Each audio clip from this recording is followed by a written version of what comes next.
The challenge, though, for diversity is it fragments, and very much fragments in the field of collaboration, because, frankly, there are a lot of collaboration tools out there, thousands of them. The problem is that certainly, and this is one thing where maybe age does come in, that we have very different attitudes towards technologies. So, for example, I'm going to stereotype hugely, but typically the baby boomers and the traditionalists in organisations love email, really love it. You know, they will literally email the people in front of them rather than talk to them. The trouble is actually, objectively, email is a terrible collaboration tool. Firstly, I need to know who to email in order to collaborate with them. Secondly, it's a bit of a black hole. It disappears into people's inboxes. There's no way of other people accessing it. So objectively, we have tools for collaboration. And actually, again, some of those younger employees, ask them about email.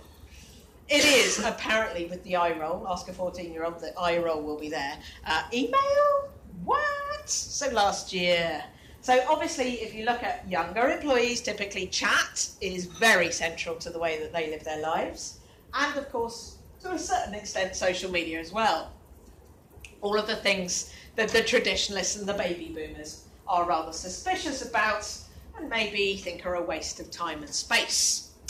The trouble is we fragment at that point, and because we're globalizing and virtualizing as workforces, we can't fragment. We have to pull people together.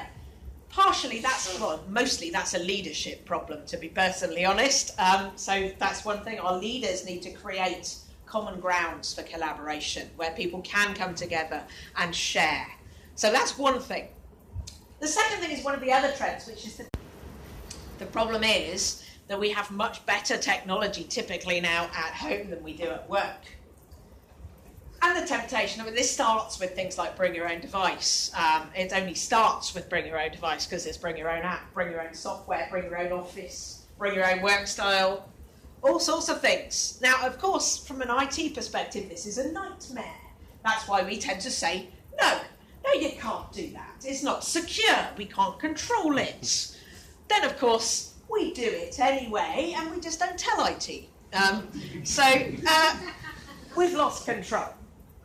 So no is a dangerous answer. It's far better to say yes, but bound that yes. Make it secure. Tell people what's appropriate and not appropriate in terms of bringing their own devices in or bringing their own offices in. So Dr. No is pretty much dead as well as diversity, because diversity is creating this one-size-fits-all scenario where it doesn't fit all. People have to have choices because they are all different. So diversity and Dr. No, that's two of our traits. The next one's quite interesting in that it's a very visible trend, which is the death of Dilbert. I'm not going to kill Dilbert, he's far too sweet. I am going to kill his cubicle though. And this is a very controversial topic because it's about the office spaces that we work in and the way that those are changing.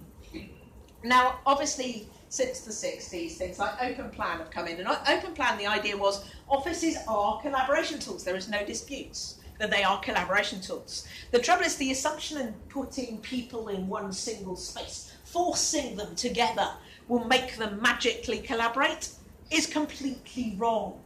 And the trouble is we've created these one-size-fits-all scenarios, again, that don't fit anyone. This is an interesting one with introversion, especially. I can usually spot an introvert in an open plan office. They're usually in a corner somewhere. They've built a wall of books around them, and they've got earphones on. Extroverts, however, are leaping around talking to people. It's a brilliant environment for them. One size does not fit all here. Now, typically what we look at, and I look mostly at knowledge workers, so people who are likely to be in an office. So typically what we find are, during an average working day, we're doing one of 4 activities. Offices are usually built for communication and collaboration because it is a social place. It's where we come to socialise about work. However, we also need room to contemplate and concentrate because typically we will need to do that as well. The trouble is what we've done is merged all of those 4 tasks together. Some are noisy, some are not. And that's the problem with the open plan office. Again, one size does not fit all. So what's the solution? Well, firstly, technology is untethering us, so there are other options than the office. But do we stick with the office initially? We are seeing some quite interesting developments around providing people with choices around their office spaces.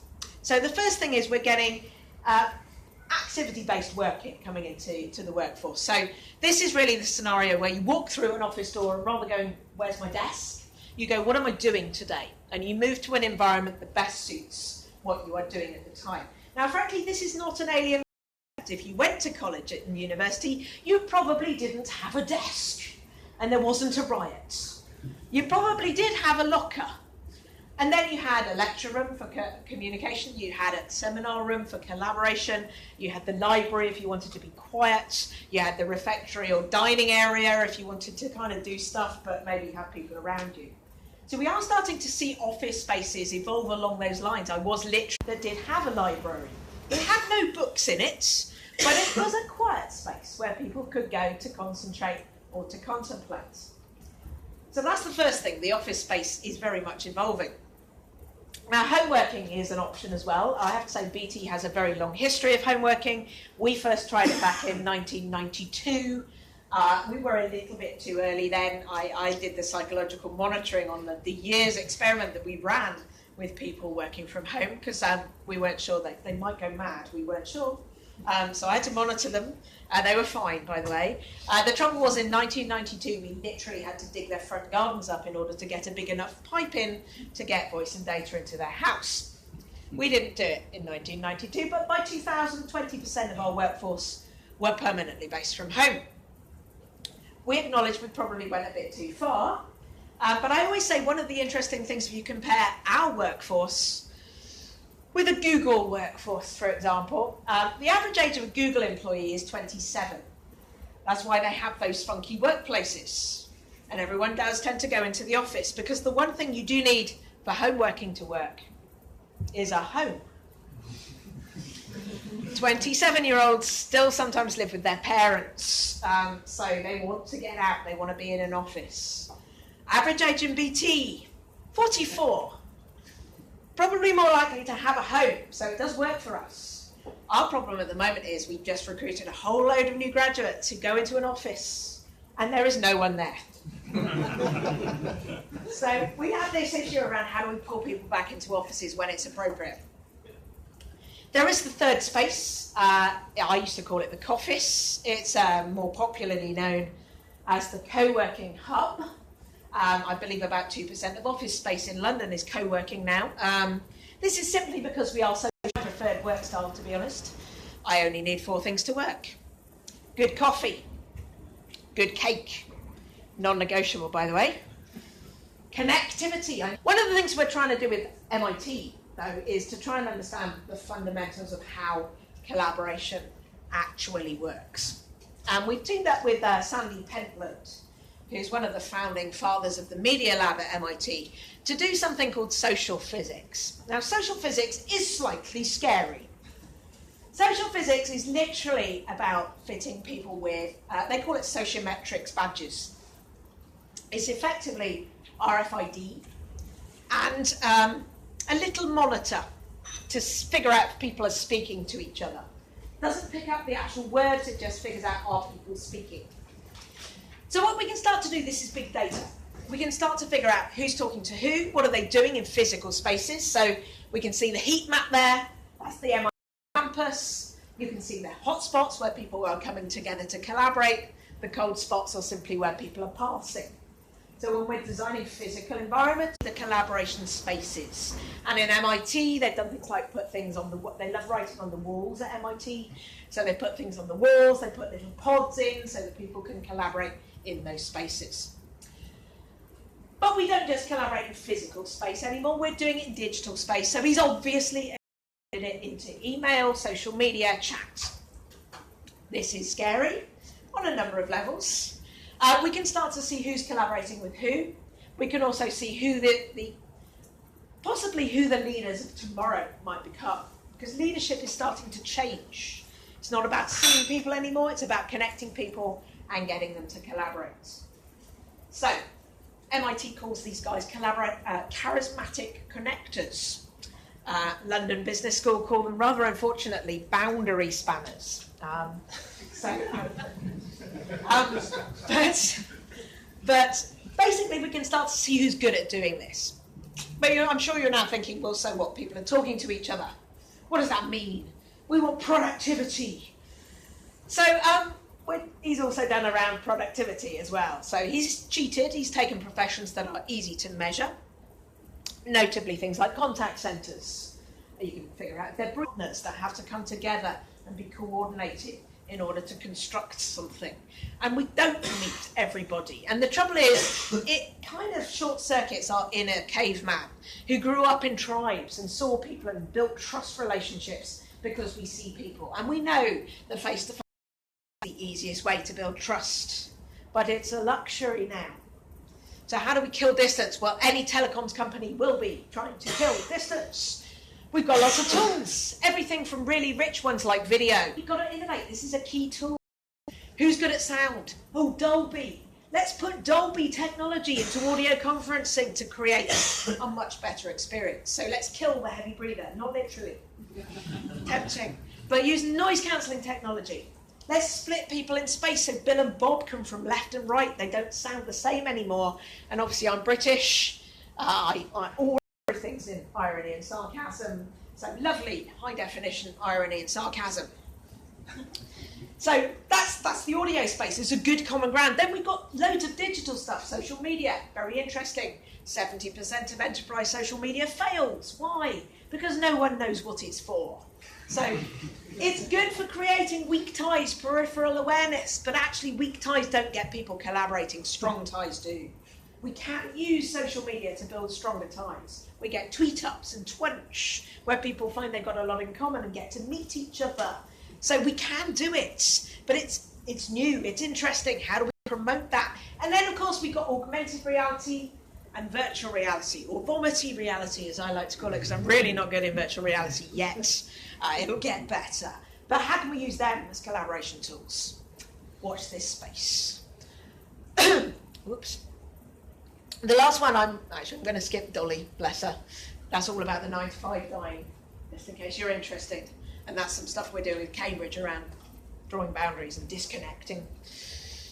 I'm going to finish with robots because everyone's talking about robots and droids and whether they're going to take our jobs. My original background's AI and particularly neural networks, and that computers are very good at doing, that we are not, but they do need the data. And it's all about data and AI. As far as I'm concerned, you need good data to build good AI. This trend, however, yes, it does wipe certain job categories out. I think for the construction industry, there are some quite interesting stuff around robots doing the dull, the dirty, and the dangerous, certainly, to make sure that we take the human out of that kind of thing. Certainly 3D printing might change the nature of the construction industry as well. But actually, I think a lot of this stuff makes us more human. We're not pretending to be robots ourselves. It's interesting, I did a conference last week with Gary Kasparov, who of course infamously got beaten at chess by, and he kind of went, well, if I can't beat them, I'm going to join them. So he now does a lot of work around how do people and AI work better in partnership to create unbeatable chess players. So he's now got a whole new brand of chess. They call it advanced chess, where chess players and machines play other chess players and machines. In other words, what they're doing is augmenting all the things that we're really good at doing, like innovation, creativity, empathy, caring, negotiation, augmenting that with machines that are good at other stuff, but actually can help us to become better. I always describe it as Terminator Man. Do we want the Terminator? No, we don't want the Terminator. We have a choice, I hope. We shouldn't create the Terminator. Let's create Iron Man. I want to fly. I want to do amazing things. I want to augment myself. I want to make myself better. So how do we augment our workers in this industry rather than necessarily completely replacing them? So that's the rise of the droid. So I guess to conclude, a lot of this is around the digital possible. We talk about the digital possible. Digital can enable you to do very different things, but we need to think in a different mindset. It's not analog anymore, it's digital. And we need to consider those 6 things. We need to consider the rise of diversity in the droid, and we need to make sure that we take into account the death of Dolly, of Dilbert, of distance, and of Dr. No. My voice is about to give up. So thank you for listening.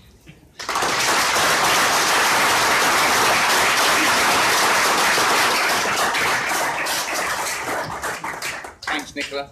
You forgot to mention when you talked about the cow field that's Martlesham Heath, the lovely Douglas Bader pub and the White Tiles restaurant. I did. It is a lovely pub. I worked there 10 years in Very Ipswich. cool. Probably haven't time for any questions, but I just as a hands up who works for a construction company or construction related company in the audience. How many of the things that Nicola provoked thought about do you see happening in your organisation, again by a show of hands? Any of them? Well, that's quite encouraging. All right, okay. Our next speaker needs... Can I just ask a question? Yeah, go. Fred. Oh, he's got better than that. It's even better. Yeah. So, I've known Fran for 10 years now. Eons. Eons, yeah. And one thing I always look forward to from Fran, and I know you're not calling it this week, but his Toys for Techies. He used to do a little web conference. I think he still does it for an organisation called FearTech, and we used to call him Father Christmas for obvious reasons. And that every Christmas he would bring us the gifts of new technology. So I'm really not going to spend too long introducing Fran. I'm sure he'll do that himself. But this is one of the highlights of the COMIT conference. I still have a beer holder that he got for me about 5 or 6 years ago, Fran. Yeah. Holster, sorry. Well, stay tuned. I'm going to talk about beer holder things in a few minutes that you'll enjoy. I'm just getting comfortable. Where'd I put my mouse? I'm really excited to be here. Again, as Neil had said, it's been 10 years, I guess, or something like that, that we've been working together. And what I'm going to talk about today is going to be talking about the tools for the future for digital infrastructure lifecycle. It's a lot of words, but really we're entering this new era. I like to call it, and it's a little bit of a play on words, an era of mass construction. And we're thinking bigger. We're doing things bigger. We're expanding upon things that we haven't. We're entering an era where there's a lot of companies that are saying, you know, government is putting money in infrastructure. Money is going in there. There's some way I want to get involved in there and either save money or make money or create products and things like that. So there's going to be this resurging interest. And I think that in a lot of ways, Britain is ahead of the game. First of all, it's great to be here again. This has actually been the 5th year with COMIT in doing a session or a keynote here. And in the United States, of course, you know, our big slogan is Make America Great Again.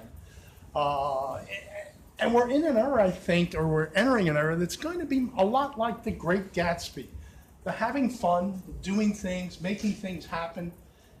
If you're in the workforce and you're doing things now, yes, there's some drudgery and things like that, but there's some excitement. There's some excitement that you're building things that are going to be impacting not just your individual building, but you're impacting the world, you're impacting the cities.